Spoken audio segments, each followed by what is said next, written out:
Recently, I reached out to a bunch of different people who healed their MS diagnosis, and I'm going to compile a bunch of different interviews of different people besides the ones in my book, and they all went on their own journeys. They all healed, and I can't wait for you to hear them all. This is the first one. I'm going to pepper them in between other episodes, but I should be getting them all out in the next month and a half. So today you're going to hear from my friend Peggy from Ontario, Canada, and we had a great conversation. She and I dove deep on a couple of different areas of healing, and she and I agree on all of these different healing modalities. So stay tuned because I know you're going to get a lot out of this. Have you been diagnosed with multiple sclerosis and you're looking outside your typical medical system for more answers? You're not alone. MS can actually be healed naturally. Hi, I'm Adrienne Scharli. I'm a nutritionist and a certified integrative health coach, and I've healed all of my own MS symptoms over 10 years ago, and I've been symptom-free since then, and I've helped other people do it too. So you ready to dive into today's episode? I am. Let's go. Well, hello, everybody. I've got Peggy with me here from Ontario, and she is going to share her story. She healed her MS diagnosis. So it is possible to heal multiple sclerosis. And I'm so excited to have her on so that she can share her story.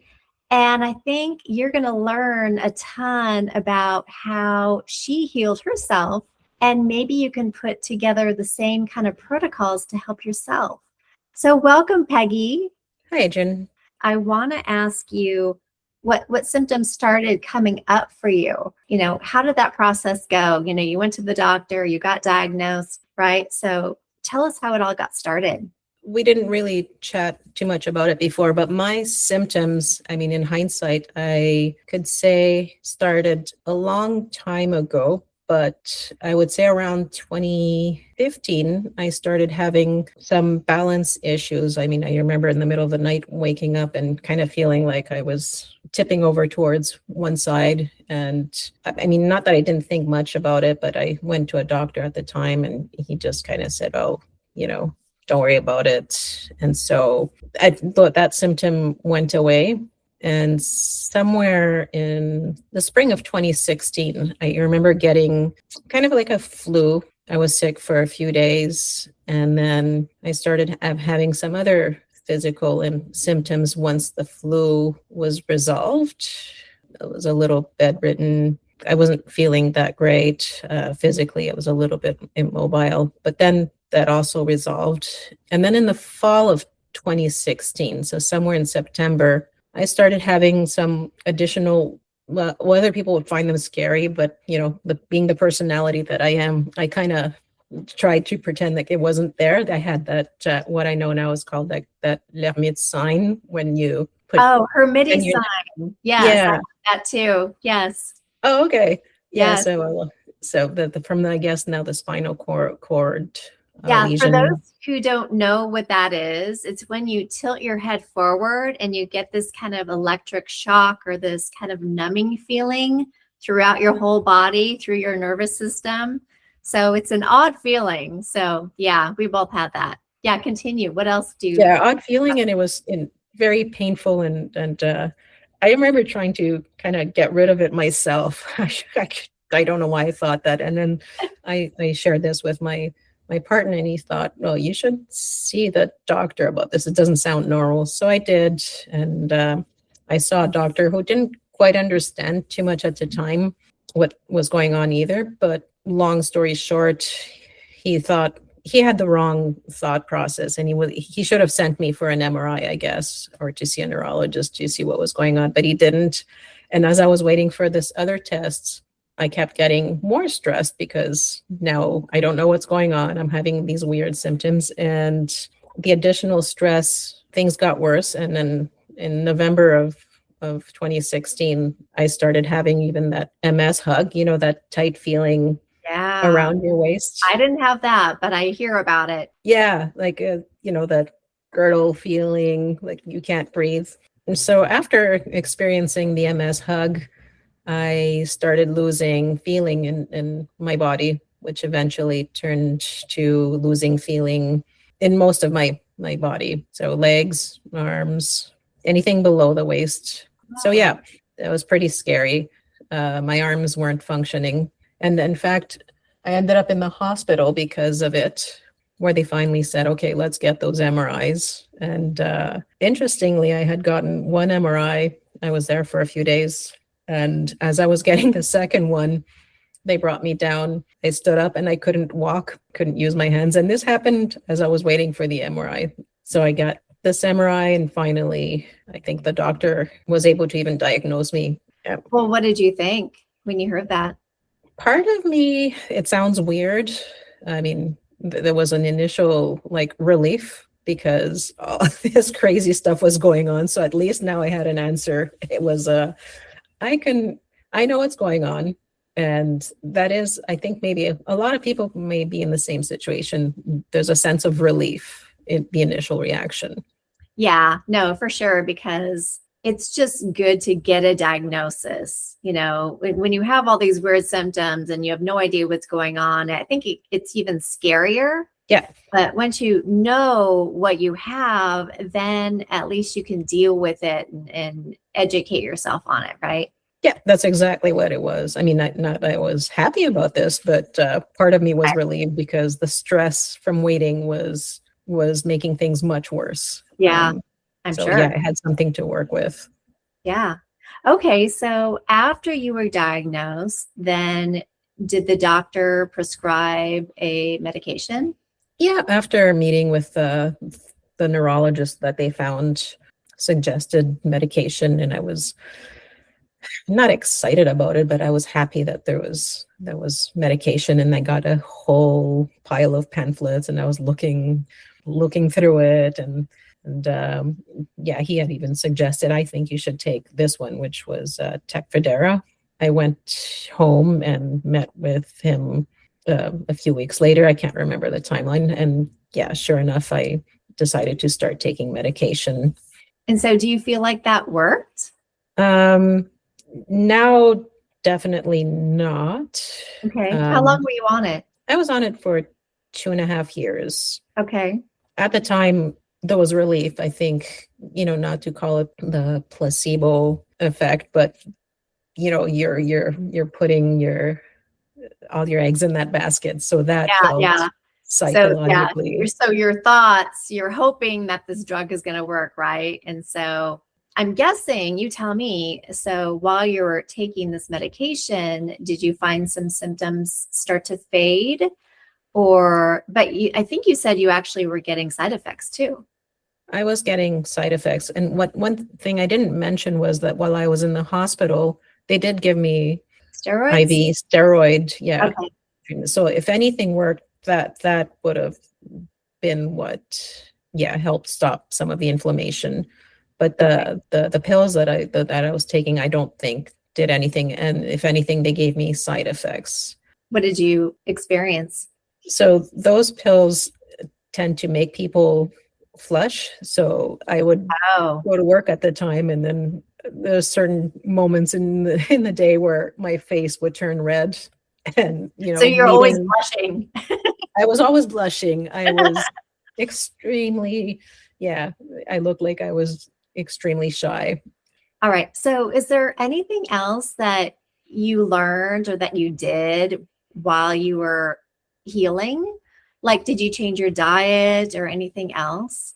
Right. So, like I said, this was December of 2016. And I think as of January, as I started the medication, part of me was, I just knew, like, I can't rely on this. This makes no sense. I wanted to figure out why did this happen to me? What can I do? So I started compulsively Googling. I mean, part of the curiosity was finding out what happened to me, but it was also establishing hope. It was, okay, the narrative from the not just the doctors, but the mainstream narrative at the time was, sorry, take something and, Yeah. hope for the best and hope that you don't get worse quickly, and good luck. And Yeah, so I I know. was compulsively looking for people. I would Google like people who've reversed their MS, or people Yeah. who've cured their MS. And, Yes. it took Yes. time. You couldn't find as many people as you can today. And sure True. enough, I found a few people, one of them being Dr. Walls, Yeah.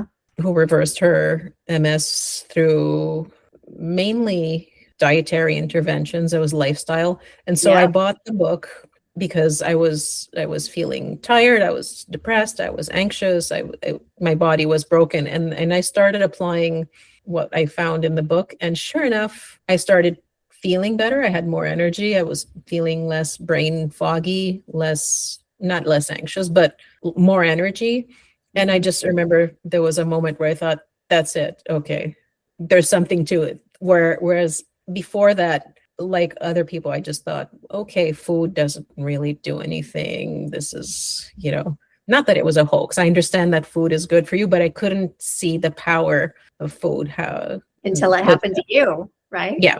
So from that moment, it just kind of something ignited, and it's been 10 years of, initially, yeah, I was really hardcore. I was following her suggestions to the T. Good for you. Yeah, I found Wall's protocol as well. And that's what really initiated my healing as well.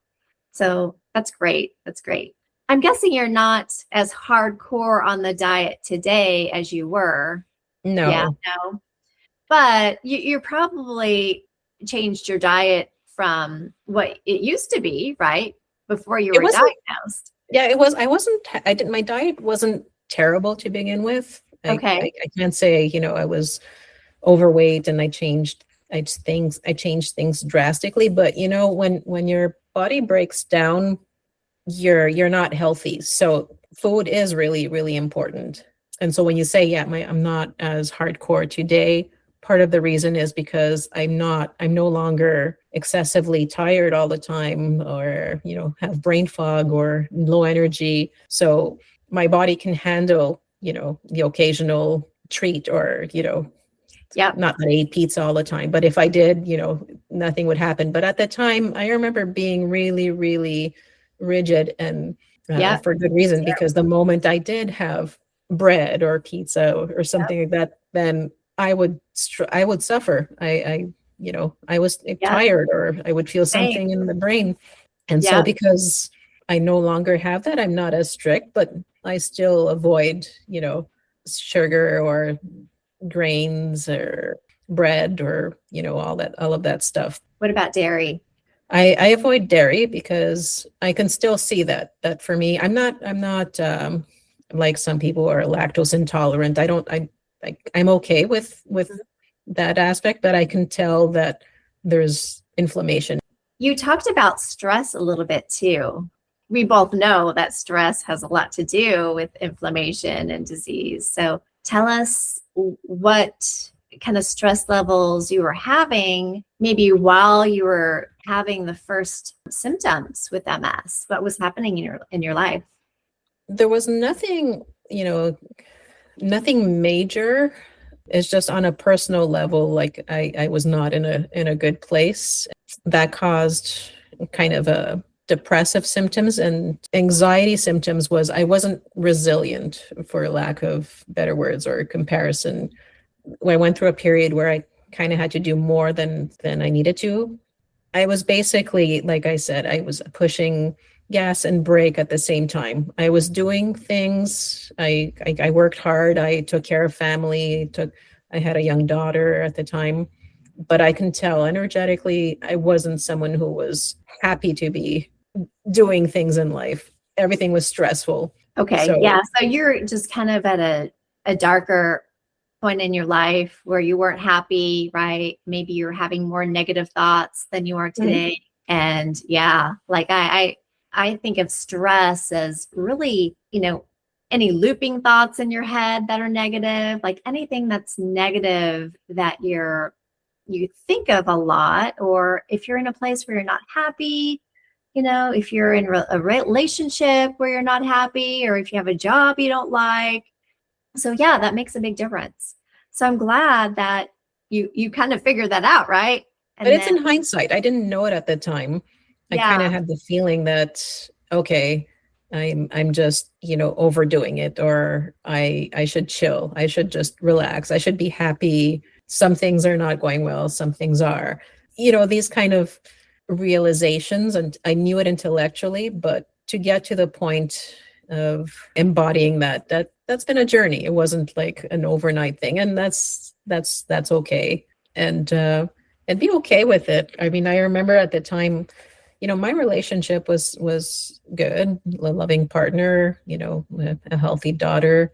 And I remember thinking, well, I have a good family. Why am I feeling, though I shouldn't feel stressed. I shouldn't feel depressed. And that's also putting a lot of pressure on yourself for whatever reason. I wasn't resilient. I wasn't happy, and just telling myself that I should not be that way, that was also making things worse. Mhm. What about, have you had any past traumas, or like childhood trauma, or any? Yeah, I mean, like a lot of people that you probably speak to, definitely there was a lot of trauma in my past. And I would say, even more importantly, the way I was brought up didn't set me up to be a resilient person. I think that more than anything was the biggest contributor, because as a kid, I was able to dissociate, and if something was stressful, I can just run away. The job was stressful, I just quit. But then you grow up, you move away, you have different responsibilities. You're an adult, and I think that I wasn't set up to be a resilient adult. So yeah, that's what I think. But definitely, yeah, like you said, there were traumas in my childhood. Yeah, I find that a lot. So another question for you is, while you were healing, what were you doing besides changing your diet, right? You followed the Walls protocol. I'm thinking that your balance and your walking came back, hopefully quickly. Well, I'm happy you asked the question, because I would have just forgotten to talk about that aspect. Because you're right. When I left the hospital, like I couldn't walk properly. I couldn't use my hands properly. The walking part came back fairly quickly, but that's in the details, and that took a lot of time. And it came out not just by sitting down. I looked like, that scene, Rocky, who's training for Yes. the big fight. It was Yes. kind of like that. I don't know, intuitively, I just knew that I needed to reconnect brain and body, brain and limb. So I remember finishing my shower at night, and as I'm brushing my teeth, I was practicing balancing exercises, like lifting my feet or exercise. And I would do this over and over. And people think to this day, okay, things just came back online, but it wasn't like that. It was, I had to put in work at the time. I think maybe an hour or even 2 hours a day of retraining my brain body Your connection. muscles, right? Yep. And it was really that connection that, like, okay, let's connect the muscles and brain, especially the first year. I think I remember doing 2 hours of stretching or some sort of balance exercise that I came up with on my own. Like, I didn't find anything specifically on YouTube, because there's so much more information nowadays. But yeah, just Yeah. intuitively understanding that I needed to do that. Good for you. Stretching is so important, and doing any kind of home exercises. If you've got dumbbells, there's so many things you can do at home to strengthen your body. What about walking? Like, well, you're in Canada, so you have a lot of snow there in the winter, I'm sure. But during, spring or summer, were you able to get up and go walking? Or Yeah, no, walking has always been part of my fabric. I just love walking. okay. Luckily, I was able to walk.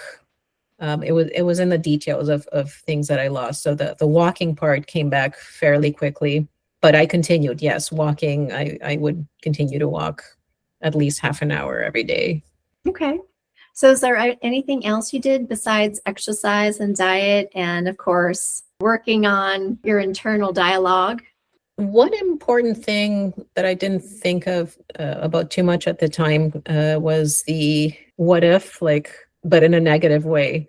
Just like, what if this happens? What if I get worse? What if? And this was part of my thinking. And I just remember, I think, watching some podcast or YouTube interview, and somebody said, "What if, like, you switch that what if to something positive instead of what if, I'm going to get worse? What if this means I'm getting better?" Like, now it seems like it's trivial, but at the time it was just like, oh, I can do that. And I remember just practicing that exercise. Okay, so I'm having whatever symptoms, this numbness or this tingling. What if this is, instead of it being about my body getting worse, what if this is me getting better? I'm so glad that you found a podcast and you heard that information. So, what if I can actually heal? What if this isn't actually my life? What if I don't end up in a wheelchair? So did you start just telling yourself those positive things after you heard that? Exactly. Yeah. I started telling myself those messages. And like I said before, what if this symptom is not necessarily something going haywire? What if the symptom is a sign of improvement? And sure enough, I don't know if that actually helped because I started improving. Isn't that amazing? Yeah. I think that when we talk or when we speak or whatever we think, our body is listening. So I talk a lot about that on my podcast. I think Oh, that's for sure. I didn't know that at the time. Like, I was one of these skeptic, the proof has to be in the pudding. No, yeah. now I think differently. I think a lot of us, including myself, I've learned so much over the last 10 years. And then did you do anything else like grounding or getting more sunlight or anything like that? Oh, I did all of that. I mean, the way I saw it is I kind of just threw the kitchen sink at my health. These things are good for you to begin with. So whether it's, trying to reverse or heal MS, the way I saw it is just generally being a healthy person. I did all of that good stuff. Like getting back to nature and Getting back to nature, being aligned with the circadian rhythm of things. Like, it wasn't just about food, but I started to make sure I go out in the morning soon after waking up and spending a lot of time outside to get to see the natural light, because I used to be one of those who went in the office and stayed there all day. yes, Yeah. EMFs are not healthy, right? Like Or I have to not make seeing light myself during the take day. breaks. Right. Yeah. Definitely important. Yeah, it is. It is. Okay, so you're diagnosed in 2016. And then how long do you think it took you from the time you were diagnosed until you found yourself at a healthy state again? Like MS is in the past. When did you figure that out? I remember thinking 2 years after diagnosis where, okay, MS is not me and it's not going to be my future. And in fact, I think I, even soon after the get-go, I never liked saying I have MS. I just thought I have something happened to me. These are the symptoms I have. At the time, I remember thinking, okay, I'm good enough. I'm 95% better, but then things kept getting better. And it's funny because I kept thinking after that, okay, I guess I wasn't 95% better, but now I am. And that just went on for years, and it's still going on. And would you say you're 100% now? Nobody's 100%. It's not possible, I think, to be 100%. And it's to be okay with being almost 100. Whatever you want to, if you want to give it a percentage. I Well, do still you have have a any symptoms today? There's some spasticity if I get Okay. cold, or if I sit down for too long, or if I'm stressed, then the body kind of tenses up, and a little bit of visual issues. But I'm sure somebody can nitpick and find like a little bit of something here or there, but I don't think of any of these. Yeah. The body, is always healing, always healing, no matter who you are. If Yeah. you've ever been diagnosed with anything, the body is always healing. There's a lot of days where I feel like I'm 100%. But then there's other days where, I don't really have any MS symptoms anymore, but I might not be feeling like my best self that day. I might have something else going on. Yep. So yeah, I think we're always healing no matter where we are.